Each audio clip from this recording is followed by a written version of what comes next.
Welcome to the Herd's official YouTube channel. Make sure to like and subscribe. Don't forget to check out the Colin Cowherd podcast, all of our NFL instant reactions, and more football content. All right. Adam Schefter just broke the story. Brian Daboll has been fired. New York Giants head coach. I think it's idiotic. So this is what the New York Jets did last year. The New York franchise just don't know what they're doing. So the Jets last year, let's fire the best coach we have. Robert Saleh. How'd it work? Embarrassing. So the best coach the Giants have is Brian Daboll, who works really well with Jackson Dart. So you're going to let him walk out of the building.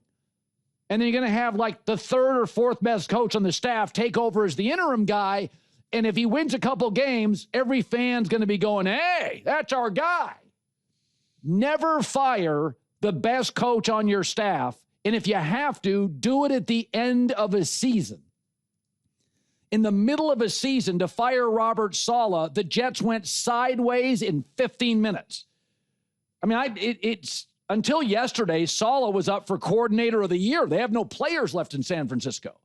So, again, these New York franchises, I don't know if it's talk radio that drives it or the newspapers or the fans or the media, but, I mean, this is the Jets a year ago. You're firing your best coach.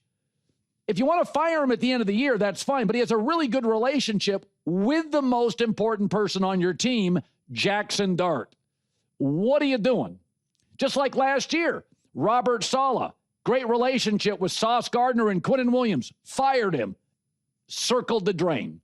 So, I would hire Daboll as a coordinator in 15 minutes. Does he get another head coaching job? Possible. I mean, maybe it's probable. But I've said before with Robert Saleh deserves a second crack. He's a great defensive coach. He just got to get the offensive guy right. I think Daboll's an excellent offensive coach. Neighbors isn't healthy. Scadaboo's not healthy. And I guarantee you, here's why they fired him. Well, it's the fourth time we've led by 10, late in the game. Yeah, but you don't have a running back. So it's hard when your quarterback, who's athletic, gets dinged up, where he could run around and get first downs. Instead, you go to old man Russell Wilson, who is not Jackson Dart at this point, and you don't have Scadaboo. So when you have these 10-point leads, what you want to do is run the ball. That is the key, especially in November, late October, November football. Well, Scadaboo's gone. So it is harder when you have a lead to milk the clock and eat the clock when you don't have Scadaboo and Jackson Dart gets banged up.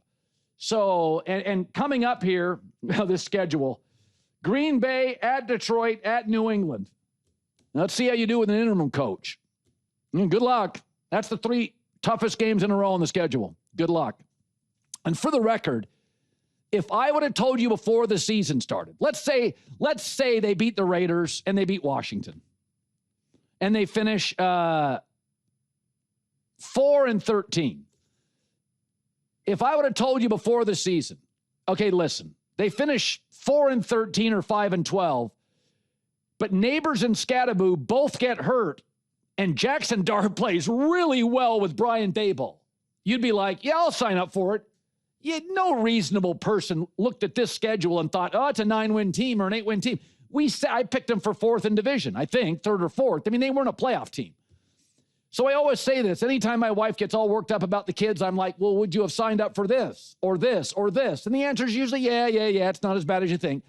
If I'd have told you Neighbors gets hurt, Andrew Thomas in and out of the lineup, Scadaboo gets hurt, Dallas is better than everybody thinks, but Jackson Dart emerges as a franchise quarterback, you'd have signed up for that. So these New York football teams are so absurdly reactionary. This is the Jets in a different uniform. Good luck. And again, when you fire coaches mid-season, it's kind of humiliating, right? There are going to be people that look at that job and like Jackson Dart, and they're like, I don't want to sign up for that. I don't know if I want to sign up for that. You're going to go and hire a coordinator. I'll tell you right now, if I was the New York Giants, I can sit here and complain, I'd hire Mike McCarthy. That's who I would go hire. Mike McCarthy with Aaron Rodgers, with Cooper Rush, with Dak Prescott. Mike McCarthy's quarterbacks win and perform very well. I would hire Mike McCarthy. The only advantage to firing Brian Daboll is that you can get on the phone this afternoon. I don't know, what are the rules in the NFL on coaches stuff? There's probably some arcane rule that you can't call before this and that. I would just send messages through agents in the right channels. Mike McCarthy's who we want. That's my solution. Don't get caught up, because watch what happens. Some interim guy goes out and wins 3 games, and every Giant fan's like, that, yeah, players respond to that guy. That's my substitute teacher rule. Everybody loves the substitute teacher. Okay? So 13 seasons, the Giants have 1 playoff win. Brian Daboll and Daniel Jones. Okay? So you can complain all you want. He got Daniel Jones to the playoffs and Jackson Dart. He was the guy in the building that loved Jackson Dart. Right? Like, there were a lot of naysayers, myself included. We didn't like I was like, Jackson Dart's a second-round guy. I said that. I said, I've seen him with Lane Kiffin for a couple years. He's got talent. He's a draftable quarterback. He's a second-round guy. Right now, he looks better than Cam Ward. And the one guy that kept pounding his chest was Brian Daboll. He was the one guy. That's my guy. All right. The Giants' interim head coach will be their 6th since 2016. Ben McAdoo, Spags, Pat Shurmur, Joe Judge, Brian Daboll. All right. This whole charade. Now, I know you hate the Giants, so you probably think this is the greatest day of all time. No, shockingly, I kind of agree with you, because the Jackson Dart's been so good. Here, the media, it's like the talking points came from high above. The owner is like basically texting every media member. Well, he started 2-8 each of the last 3 years. Like, they had one of the lowest win totals in the league this year. 2 years ago was the Daniel Jones injury, I believe, coming off the playoff year. They're killing Daboll for blowing these leads. Colin, with a rookie quarterback and no skill position players. He's throwing a Darius Slayton and Theo Johnson. They're building leads. The fact that he can't hold him, obviously not great, but you got a rookie quarterback. I'm stunned, because, Colin, I'll be honest. What if the next coach evaluates Dart and says, yeah, he looks okay, not for my system? Then you've got to restart over at quarterback. It's not a given that Jackson Dart is their franchise quarterback. But with Daboll, so think about this. So yesterday against the Bears on the road, Scadaboo's out, Neighbors is out, Jackson Dart concussion out. And because you couldn't win Caleb Williams and that skill group against Russell Wilson, and because you couldn't win on the road in the snow. And people are talking about, well, remember that there's a situational play that all the Giant fans were complaining about. 4th and 1. You go 4th and 1 up 7, or do you kick the field to go up 2 scores? I can barely get it out. I had no. Sure, maybe you go for the touchdown there, but whatever. I mean, you're not firing the coach off that. Hey, Colin, where's Daboll coaching next year? Is he a head coach or an OC? He'll interview for the Dolphins job, probably. He's rougher than Mike McDaniel. He's kind of gruff. He's the opposite of McDaniel. Colin right, Colin wrong on a Monday next. It's the Herd. Here we go on a Monday. You know, I'm trying to get management to give us a 4th and 5th hour. I can't squeeze all of it in 3. Live, we're in Chicago. It snowed a little. Wear a coat. It's the Herd. Wherever you may be and however you may be listening, thanks for making us part of your day. Colin right, Colin wrong. Plenty of both 1 hour from now. J-Mac, I woke up, little icing on the cake in Chicago. Put me in a mood for fall and winter. So there's this one question, J-Mac, as we start our show today. The eternal question with the Chicago Bears.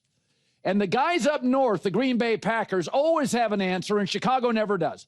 The eternal question for the Chicago Bears is, well, why can't we figure quarterback out? I think you have. Now, ironically, it's the defense that is hurting you. So let's talk Bears. Not having a spy against Jackson Dart made no sense. The Giants don't have Neighbors, Scadaboo, the weather was bad. How do you not have a spy against Jackson Dart? Bad coordinating by Dennis Allen. But the story of the day was, again, a 4th quarter comeback, another one by Caleb Williams. And this is the thing. Jackson Dart's young and athletic. But for the 4th time in 7 starts, Jackson Dart's in the concussion protocol tent. And Caleb never is. Two things that have always been true about Caleb Williams. Really durable, doesn't get hurt, and he doesn't throw picks. Let me add a third. He's clutch. And I don't know how to define it. I always felt this about Joe Burrow. I don't really know how to define it. I once asked Jimmy Johnson, Troy Aikman's a great leader. Can you define it? And he goes, no, not really. You just know it when you see it. And that's what clutch is. If you start looking at Caleb Williams' fourth quarter numbers in the 4 game-winning drives, his passer rating is like 145. He's a better quarterback under duress trailing. He's an unbelievable game-winning drive fourth quarter quarterback. By the way, Bo Nick's pretty good too, but this feels different. So his receivers were struggling. It was cold, and multiple times, even on some incompletions, Caleb would roll right and show off that arm. I'm not sure. Is there a better arm in the league? I think he holds the ball too long, but I think that's born out of confidence that you can't sack him with one body. You got to get multiple people on him. He's just too big. He's just too strong. Incredibly durable. And we always talk about, quarterbacks, what they can do. But a lot of success, remember Belichick talked about Tom Brady, his favorite asset? No negative plays.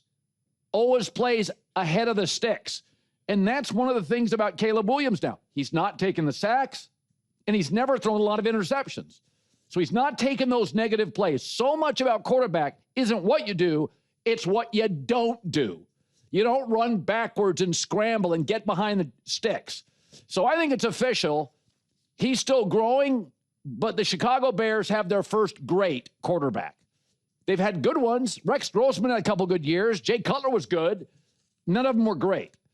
And, only 3 penalties. So they've gotten the operational part, which was very clunky early, is for a lot of young quarterbacks. They've cleaned that up. They were 3 of 4 in the red zone. Hardest place to score. So we knew Ben Johnson early was the right fit, and now Caleb's the right fit for Ben Johnson. Slowly working together. So you watch the Bears offense. Head coach, quarterback, weapons, red zone efficiency. This is what Green Bay's been doing, about an hour train ride up north for 30-plus years. Now Green Bay is trying to solve their offense, and Chicago's got theirs solved. So, again, fourth quarter rallies, it doesn't matter what it looks like. Listen, it's cold. It's windy. I think Chicago Bear receivers had 6 drops. He throws hard. John Elway's wide receivers used to complain about this. Like Caleb, he's got a cannon. He throws hard. And sometimes, guys are going to drop it. But don't worry about the aesthetic and the optics. Fourth quarter, they won. That's all that mattered. And here was Ben Johnson with his star quarterback after the game. Hey, let me tell you something now. This next guy, man, he's got ice in his veins now. And if you don't believe it now, you just wait, man. The best is yet to come, 18. Here we go. Just keeps getting a little better. The operation stuff now took a few weeks. Accuracy stuff, a lot of it was drops yesterday. When he rolled out right, threw a ball to the end zone that was out of bounds. DJ Moore couldn't get his feet down. That was 40 yards on a line. As they say, you could hang laundry on that thing. It was just 40 yards, a line drive off the arm of Caleb Williams. You were like, okay, that doesn't look like almost anybody else in the league. I'm not sure Mahomes has that in that win. So he is a special talent. Okay, I've been on this for a long time. I prefer offensive coaches, especially with young quarterbacks. As you're learning the game, Sean Payton, Andy Reid, I think it's really valuable. Now, you don't have to have that. Mike Vrabel, defensive guy, right? Drake May is flourishing, but Josh McDaniel, great coordinator. But I'm watching Buffalo. I got nothing against Sean McDermott. But the Bills are 2-3 in their last 5 games. Blowout loss to Miami and lost to Atlanta. Right now, they have the same amount of wins as San Francisco that's running out of players and only one more than Carolina. And here's my thing with Sean McDermott. Something's always leaking, and it takes him an entire offseason to figure it out. You don't have an offseason. You're wasting Josh Allen's prime. The running game took years to solve. Now, the passing game, well, I have to wait until next year to solve it? I mean, Justin Herbert doesn't have his tackles or his number one running back, and Jim Harbaugh's got him in a 3-game winning streak. Their offensive line is atrocious. 3-game winning streak. San Francisco has Mac Jones quarterbacking. The receivers aren't healthy. Where's Ayuk? Where's Ricky Pearsall? Mac Jones yesterday went 33 of 39. Buffalo has been mostly healthy, schedule third easiest in the league, and yet they have one win over a team with a winning record. So in their 3 losses, they've averaged 15 points. With Josh Allen and James Cook, how is that possible? And that's my knock on defensive head coaches. They can't solve offensive issues in season. They need their GM to solve it. Cross your fingers, hopefully, in the offseason. Andy Reid, offensive line, solves it in season. Sean McVay, running back, receiver, Puka's hurt. Puka's hurt, what do? 4 tight ends in London against the Jags. Offensive coaches can solve problems with their unit and their young quarterback, and they can do it in a week or 2. Running game for Buffalo took forever to solve. The GM finally had to solve it.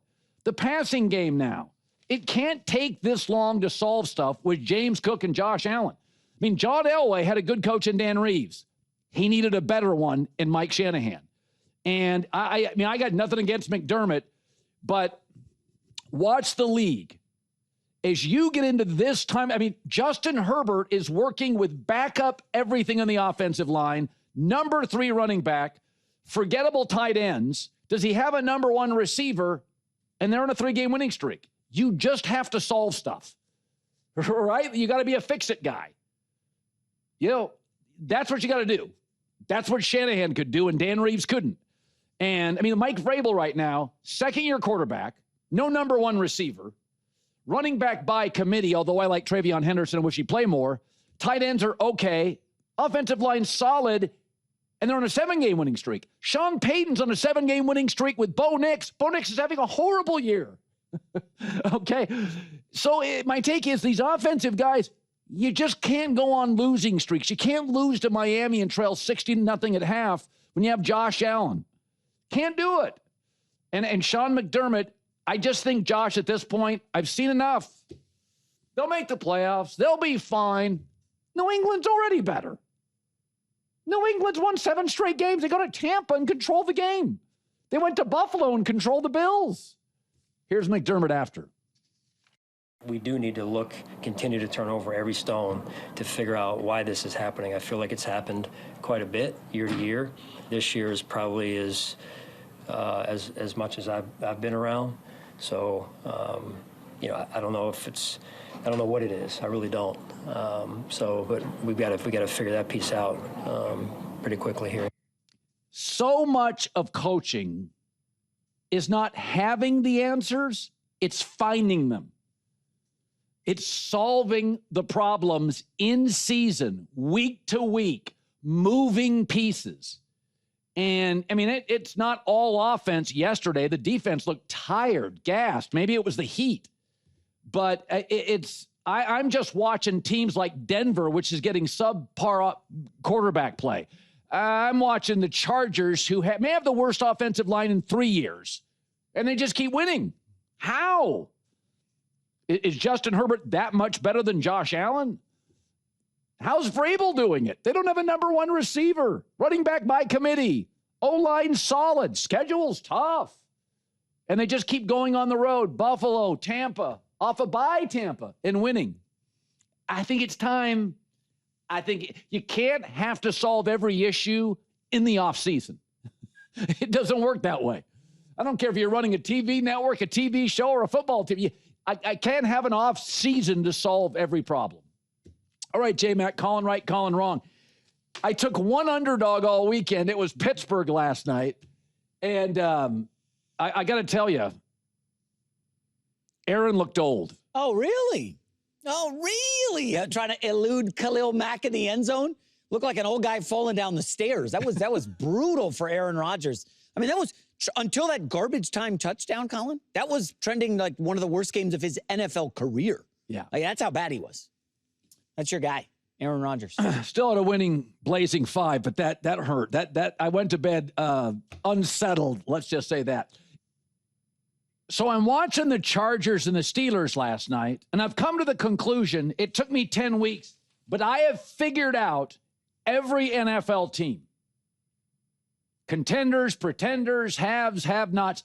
I figured out every NFL team in 10 weeks, except the Pittsburgh Steelers. They hammer the Patriots, they hammer the Colts, and get beat by the Bengals, and have now been hammered by Green Bay, the Chargers, and Seattle. Week to week, I have no idea what I'm getting. None. I know Aaron looked old and like he didn't want to get hit last night, but some of it is I don't blame him. Roman Wilson and DK Metcalf is not a receiving core. That's why I've defended Aaron throwing to the tight ends all year long, because that's what they have. I mean, one of their tight ends, I think he's going to get converted to a tackle, but he can catch enough so they can throw it to him. That's what they have. They have a running back they drafted, Roman Wilson. By the way, Jim Harbaugh, Roman Wilson, J.J. McCarthy, Blake Corum. We thought they were stars in college. No, the coach was. But I mean, to me, it's a bad sign as a franchise. You have no idea what you're getting half to half and week to week. No idea. They're the only team in the league to me that's completely unsolvable. And here's all I can come up with. They're the second oldest team in the NFL, and they're aging like milk, not wine. And as the season goes on, they look old. Second half, they look tired. Seattle is young. Every week, Seattle looks fast and physical. They're growing. They're ascending. Pittsburgh looks old and tired. It's like the Steelers are having a midlife crisis every other week. 5th straight game, Aaron Rodgers, passer rating has gone down. And so this has been, I mean, listen, we all know the Steelers' GPS is going to steer them back to 500. That's what it always does, right? They're going to be 8-9 or 9-8, probably the latter. But this team last year, remember, last year the Steelers got off to a hot start with an old quarterback. Then the old quarterback and the team faded. This year, they got off to a hot start with an old quarterback. And the old quarterback and the team is fading. And now it's November. And in November, the weather gets cold and you got to run the football. Oh, wait, they can't. And they won't be able to solve it in season. This is another defensive coach. So it's Groundhog Day. You know, I'm watching last night and I'm like, I don't know what I get with Pittsburgh. They're all over the map. Like Buffalo, I usually know what I'm getting. They'll have a stinker here or there. And I think Josh Allen deserves an elite coach.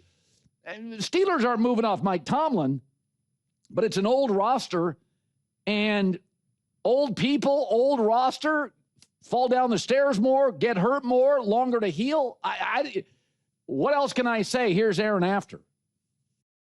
Yeah, I expect to play great every single week, and this was not my best performance. I got to play better than this for us to win, whatever it takes. I got to make if it's better checks, if it's better throws, whatever it is, I got to play better. They don't really have a downfield passing attack. They don't. It's tight ends and DK Metcalf. That's what they have, and they can't run. So it's up to Aaron to solve it because Tomlin won't and can't. So they can't run it. It's getting cold. They don't have a downfield attack. That's why I've defended Aaron all year. They're throwing to the right people. Freiermuth, Washington, DK underneath. So much of this league, again, is solving dilemmas week to week. I don't think they can. I think this is kind of what they are. They've been blown out now by Seattle and Green Bay. And then last night, the Chargers. I think that's closer to what they are than what I saw last week and what they did to the turnover-prone Daniel Jones Colts. J-Mac with the news. No. Turn on the news. This is the Herdline News. Perhaps Rodgers needs a midweek darkness retreat to, recalibrate things in Pittsburgh. You know who doesn't need one? The LA Rams, Colin. Oh, my gosh. Rams looking like the best team in the NFL right now, and Matt Stafford leading the way. He became the first player in NFL history to throw 4 touchdowns in 3 straight games. How about this? Last 6 games, 20 touchdowns, 0 picks. Wow. The Rams roll the Niners. We called this on Friday. Here's Davante Adams talking about his MVP quarterback.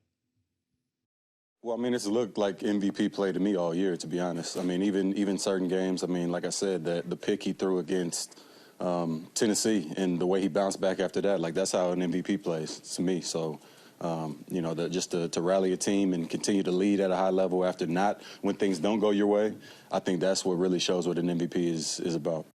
For the record, I think this is the best coach team in the league on any given Sunday. No penalties. At least they did. I saw that, yeah. Yeah, no penalties against your rival on the road. No penalties. I mean, the Vikings had 8 false starts at home, 13 penalties. Rams, none.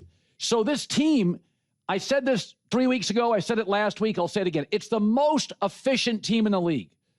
They're good in the red zone. They don't get penalized. They can run. They don't turn the ball over. Like, you have to beat the Rams. The Rams do not beat themselves. So right now, to me, I'll make an argument. I'll watch tonight, but this is the best team in the league. Yeah, no, it feels like certainly they've evolved there. Speaking of evolution, Colin, you know, like we constantly talk about you've got to continue to change. The example I always use is Belichick, right? He continued to tinker with the Patriots for 2 decades. They were tight end heavy, slot receiver heavy, run back defense. I mean, you look at the Rams. Have you noticed this 3 tight end set that McVay's doing? Yeah. We talked about it after that London game. I was totally shocked he did it against the Jags. Colin, the last 3 games, nobody can stop the Rams when they put 3 tight ends on the field. They don't know what's coming. Is it a run or is it a pass? I mean, the offense has scored over 30 points in the last 3 with these 3 tight end sets, and the 49ers defense looks so confused. This was 21-0 in it felt like 5 seconds. Yeah, and I was surprised by this. I wasn't surprised in the late window by a Seattle blowout or a Lions blowout. I thought this would be, I thought the Rams would win. I think I called it Friday, 24-23. And Mac Jones, for the record, was great. 33 of 39. Well, yeah, he was good. He put up some numbers. I hear some people trying to make this Mac Jones could be the starter. I don't want to go there. I mean, they lost, but yeah, Mac Jones was very solid. Still don't have Ayuk. Ricky Pearsall's missing. If you want to be trouble for the Niners, besides the defense, Christian McCaffrey couldn't run anywhere, but Brian Robinson could. I don't know if you noticed that. I don't want to say McCaffrey's slowing down, but the trend lines are not good for the Niners. But let's go back to a positive story, Colin, and that's your Seattle Seahawks. I laughed at you when you said the Seahawks were a playoff team preseason, and oh my gosh, they just destroyed the Cardinals. This was 35-0. Yes, 35-0. I mean, what an unbelievable performance. JSN went nuts. The defense scored 2 touchdowns, both by DeMarcus Lawrence. Colin, here's JSN talking about what makes Seattle such a great team. Preparation, our culture in the building, the guys that we have in this locker room, doing whatever it takes to win. That's from Monday to Sunday. And, what we're building here, we all feel like we have something special, and we just want to keep it going and protect what we have.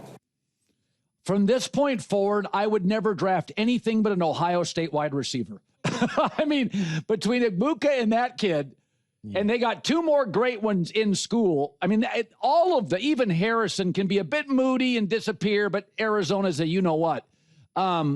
This kid is so good. First receiver to 1,000 yards, and now they added the receiver from New Orleans, which is going to take 2 or 3 weeks for them to figure out. But I'll tell you, turn the sound down on Seattle and watch them. This has to be the fastest team in the league.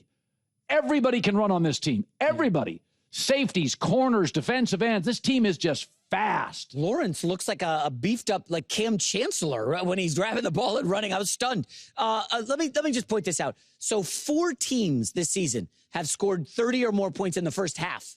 Seattle's done it is 3 of them. 3 of the 4 is Seattle. This team is unstoppable. Now, this comes from an Oregon guy here on staff, your boy Zach. So Sam Darnold, amazing in the first half. He's been the best quarterback in the first half this season. 75%, Colin, according to the splits.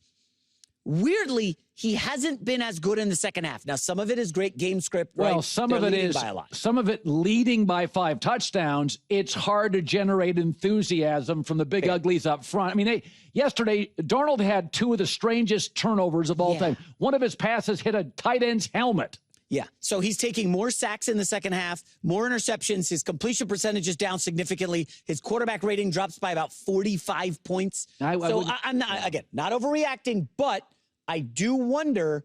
I don't want to get into the MVP discussion with Darnold. That's a little goofy. But this is a guy who we know last year imploded at the end of the season in Minnesota, and that's largely why he's not there. Colin, I know when we get to the high leverage playoff games, we're not going to be facing Arizona. They're going to be facing Philly, Packers, Rams. Not worried. Do you have confidence in Darnold? Yes, absolutely.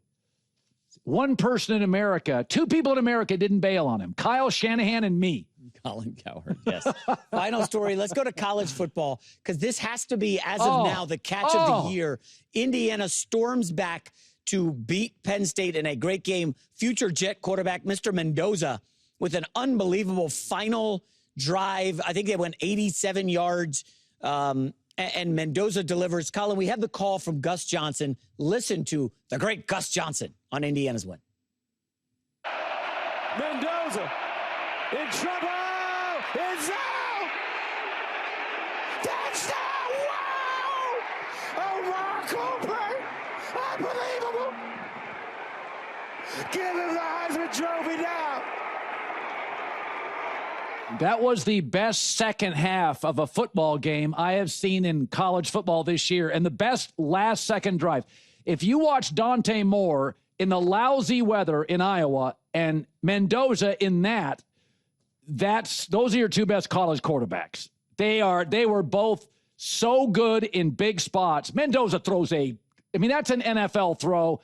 In the NFL, if you're a quarterback, front of the end zone low, back of the end zone high, so nobody can get it. That is literally exactly how you make the throw. Mendoza made 2 or 3 on that final drive. Mendoza made 2 to 3. First round, top pick throws. Looks the part. The kid Cooper, if you watch his momentum, it's like carrying him out of bounds. So initially you're like, there's no way he's getting his feet down. But his feet seem to kind of go back in time and drift back toward the field. It was insane.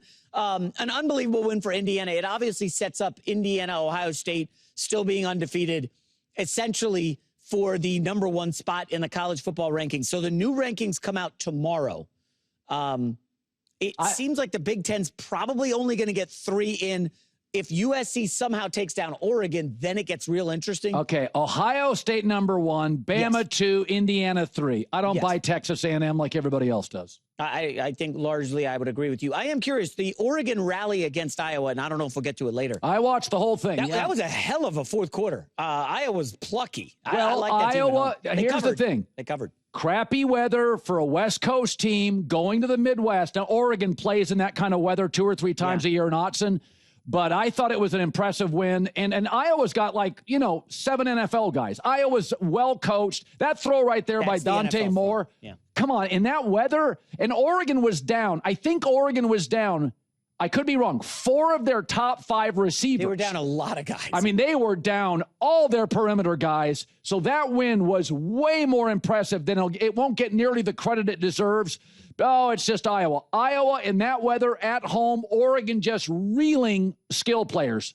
That was a huge win by them. Yeah, great cover, though. Cover by the Hawkeyes. They deliver at home. Colin, yes, I know you love gambling. Okay, back-to-back college. I watched one, then I watched the other, and I'm like, it was a wild Saturday.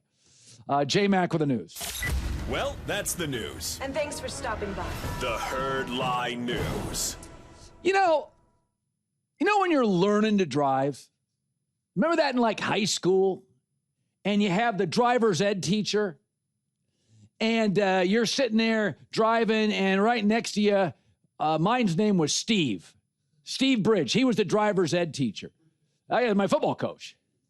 He was. And so you got to not only be able to drive when the driver's ed teacher is sitting next to you, but when he gets out, you can't veer into a tree or you really can't drive. That's J.J. McCarthy of Minnesota after the first scripted drive of the game. Folks, you can't convince me it works. It doesn't. His first drive this year, first drives, he completes 78% of his throws. After that, 51. Again, He's great when the driver's ed teacher is in the right seat. Eventually, the teacher leaves the car and you got to drive. So Justin Jefferson's 3 worst games, the 3 J.J. McCarthy starts. So, and I mean, the other thing that was troubling, 8 false starts for a home game. False starts. That's the boiling the water part of culinary school. Have you turned the stove on? You can't have 8 false starts in a season. That was the most in 25 years for a home team. So Josh Dobbs, remember Josh Dobbs? He came to Kevin O'Connell. You remember that game? No practices. So Josh Dobbs, backup, career backup. No practices. Engineered 31 points of offense. 102 passer rating. J.J. McCarthy off script. Passer rating's 57. The hardest thing in the NFL, in my opinion, beyond just winning, is acknowledging for GMs and coaches, we made a mistake on that first-round pick. The Colts admitted it with Anthony Richardson. The Niners admitted it with Trey Lance. And there's no rush. I'd let J.J. McCarthy play the entire year. Got nothing to lose. You're not as good as Chicago. You're not as good as Green Bay. You're not as good as Detroit. It's just not going to work. But, I mean, the operation doesn't work. I do think if you're good on the first drive, it means you're coachable. And I think his arm is an NFL arm. But Kevin O'Connell's had 7 quarterbacks in Minnesota. JJ is 6th. And I'm watching Justin Jefferson, and he's about done with it. So I don't know. I'm watching it. I don't want to be negative. He was the one. I don't want to do confirmation bias because this was the one first-round quarterback I didn't get it. What we've seen about all those Michigan guys, Roman Wilson, Blake Corum, we've noticed. Have you noticed this, JJ? Have you noticed this? They're not as good as pros. It's not like the Georgia guys that come in like Jalen Carter and are immediately a top 2 player in the league at his position. It's not the Bama guys that walk in, the wide receivers, and you're like, oh, yeah, that guy. A lot of those Michigan guys, a lot of it was Harbaugh. And I'm watching, and I know he's a winner. I get it. But I don't get the traits. I don't see it. It's not maybe a negative. I just don't see it. Here's J.J. McCarthy after the loss. It was there. We just kept shooting ourselves in the foot. And, I take full responsibility for the pre-snap, procedural penalties.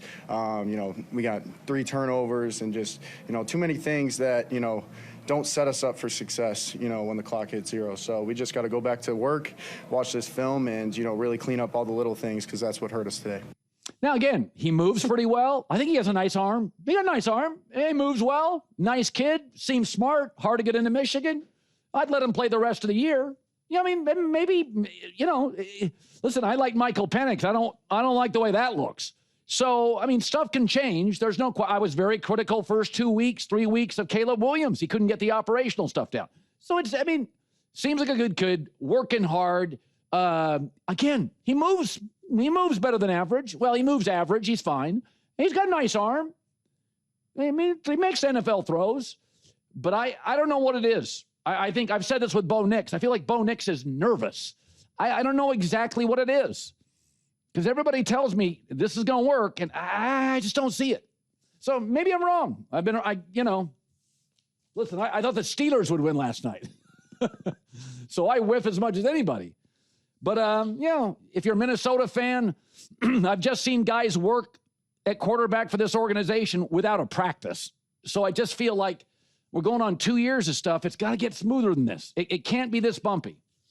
Got to be able to drive the car. Once the driver's ed teacher goes back to class and you drive home, right? At some point, it's your car. You're the driver. There's nobody else in it.